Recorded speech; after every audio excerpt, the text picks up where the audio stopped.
मोहन भागवत जो कि आरएसएस प्रमुख माने जाते हैं, उनको ही आज एक विशेष वर्ग सबसे ज्यादा गालियां दे रहा है और वो कह रहा है कि ये इसकी ज्ञान में कमी है, पहले आरक्षण खत्म करे, हम इसकी बात से सहमत नहीं हैं। परंतु अगर यही स्टेटमेंट वो गैर हिंदुओं के खिलाफ दे देता, अगर मुस्लिमों के समर्थन में दे देता, मुस्लिमों के विरोध में दे देता, ईसाइयों के विरोध में दे देता, शेड्यूल कास्ट के विरोध में दे देता, तो पूरा का पूरा भारत जो है उनकी बात मानने को एक हो जाता। तो इसका मतलब ये है कि ये सुधारवादी और उदारवादी जितनी भी चीजें हैं उनको एक्सेप्ट करना नहीं चाहते और वर्ण व्यवस्था को बनाए रखना चाहते हैं। अब ये देखिए कि जब वो कहते हैं कि जाति एक विशेष वर्ग में बनाई है, तो वो 3 वर्ग जो आज भी कहीं ना कहीं शोषित है, वो भी उनके समर्थन में बात नहीं करते। परंतु बात कौन कर रहा है? आज बहुजन वर्ग कर रहा है। बहुजन वर्ग में कौन कर रहा है? अधिकतर SC ST और OBC कर रहे हैं। और लेकिन अब आप ये देखिए कि जो भी आप, जब ब्लैक लाइव मैटर अमेरिका में चलता है, जब अमेरिकन क्रांति होती है, जब रोम की क्रांति होती है, तो उस क्रांति में जो मुख्य रूप से व्हाइट लोग जो हैं वो क्रांति करते हैं। ब्लैक को बचाने के लिए जो क्रांति होती है वो व्हाइट लोग करते हैं और उस कारण उनका जो देश है मजबूत होता है। परंतु यहाँ पर ऐसा नहीं होगा, क्योंकि जब ये आरएसएस प्रमुख मोहन भागवत को ही टारगेट कर सकते हैं, तो इस भारत के अंदर शायद बहुत कम लोग होंगे जो इस प्रकार खुले मन से अपनी बात को रख सके।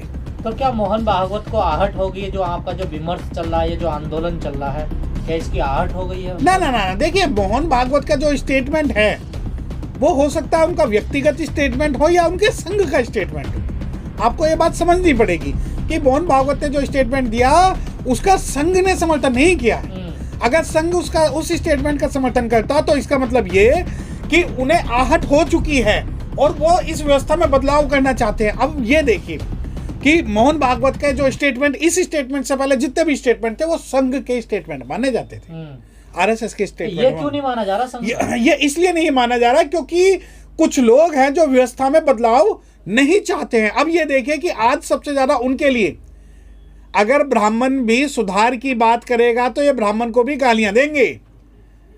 अब जब मोहन भागवत ने इस बारे में बात कही कि भाई जो अमुक जो सिस्टम है अमुक लोगों ने बनाया, तो अब जो वो लोग हैं वो मोहन भागवत के इस कथन से अपने आप को बिल्कुल अलग कर रहे हैं। और यहाँ तक कि कई स्टेटमेंट तो ऐसे आए हैं जिसमें मोहन भागवत को ये भी कहा गया है कि वो दिमागी रूप से पागल हो गया है। तो इसका मतलब अगर कोई सुधारवाद की बात करेगा, बूढ़े हो गए हैं, हाँ, उदारवाद की बात करेगा और इस व्यवस्था की जो कमियां हैं, जो कुरीतियां हैं, उन कुरीतियों को लाने का अगर प्रयास करेगा तो पूरा का पूरा इनका जो सिस्टम है वो उसके अगेंस्ट हो जाएगा। लेकिन कई लोग कह रहे हैं, आप लोगों ने जो धर्म ग्रंथों को लेकर जो एक बहस छोड़ी है, देश में जो विमर्श चल रहा है, उससे इस जाति व्यवस्था का जो पूरी व्यवस्था बनी हुई वो हिलने लगी, वो साम्राज्य पूरा हिलने लगा। नहीं, देखिए, उसे बचाने के लिए, कंट्रोल करने के लिए मोहन भागवत ने एक बड़ा चाल, एक बड़ा खेल खेला है। देखिए, मैं आपके चैनल के माध्यम से एक बात कहना चाहता हूँ कि मैं आपकी बात से सहमत नहीं हूँ। जब पूरे भारत की इकोनॉमी डूब रही है, जब आरक्षण के प्रावधान लागू नहीं हो रहे, जब यहाँ गैर बराबरी की जो फाइनेंशियल सिचुएशन है वो बढ़ती जा रही है, जब यहाँ लोगों के पास रोजगार नहीं है, जब लोगों के पास भुखमरी ज़्यादा है, लोगों के पास शिक्षा अच्छी नहीं है, लोगों के पास स्वास्थ्य अच्छा नहीं है, तो उस वक्त में जानबूझ के ये प्रोपेगेंडा जो है वो तय किए जा रहे हैं। इन्हें पता है कि जब बेरोजगारी होगी तो हम इस मुद्दे को लेके आएंगे, इन्हें पता है कि जब फाइनेंशियली हम डाउन हो गए तो इस मुद्दे को लेके आएंगे। आप ये बताइए कि अगर ये मुद्दा शुरू हुआ है तो इसका अंत क्या होगा? या तो जो जब आप कहते हो कि आप जो है व्यवस्था में बदलाव होगा, कुछ किताबों पे जो है जो डिबेट चल रही है उससे सिस्टम में बदलाव होगा और जो OBC वर्ग है वो खुल के आ गया है, कितने दिन क्या वो नचाएंगे और हम नाचते रहेंगे?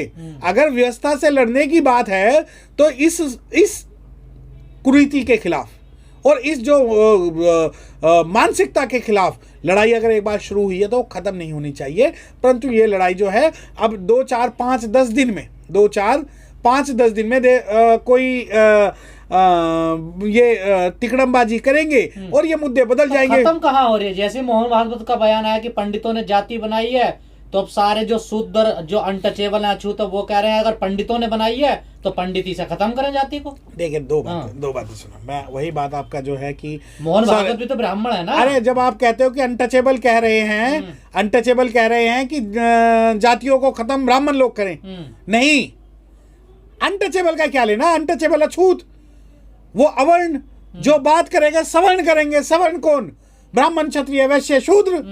तो ब्राह्मण क्षत्रिय वैश्य शूद्र के अंदर ब्राह्मण को सर्वोच्च पे रखा गया है, क्षत्रिय वैश्य और शूद्र जो है निचले पायदान पे रखे हुए हैं।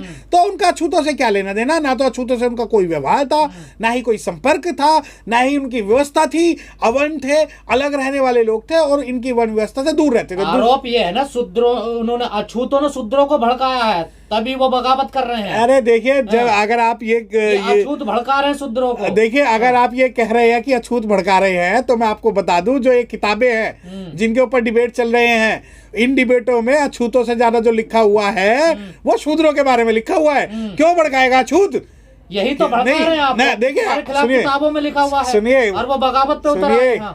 हमारे मुंह में जो जबान है ना, वो बाबा साहब डॉक्टर भीमराव अंबेडकर साहब की जबान है, और वो आज से हमारे मुंह में जबान नहीं है, और जब से जबान है, जब से Baba Saheb doctor Bhimrao Ambedkar Hinduism riddles of the Hinduism लिख के गए थे, हु वर अनटचेबल्स लिख के गए थे, तो हम तो जब से बोल रहे हैं। और जब बाबा साहब डॉक्टर भीमराव अंबेडकर जब बात करते हैं कि भाई जाति पहले खत्म होनी चाहिए, तो ये कहते हैं कि पहले आरक्षण खत्म करो, हम जाति तब खत्म करेंगे।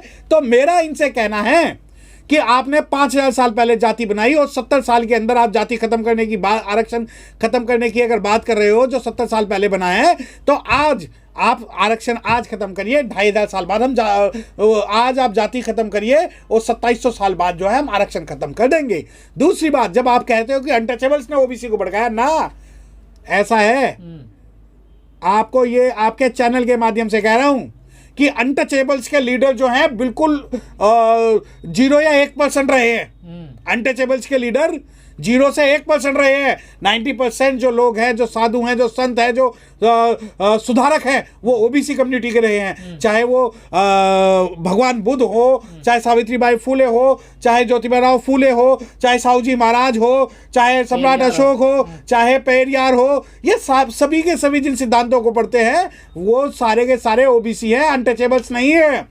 और जब आप कहते हो कि अनटचेबल्स ने भड़काया है, अनटचेबल्स के अगर जो सबसे बड़े लीडर भारत के अंदर निकल के आए तो वो थे बाबा साहब डॉक्टर भीमराव अंबेडकर, जिन्होंने सबसे पहले इस पर कुठाराघात किया।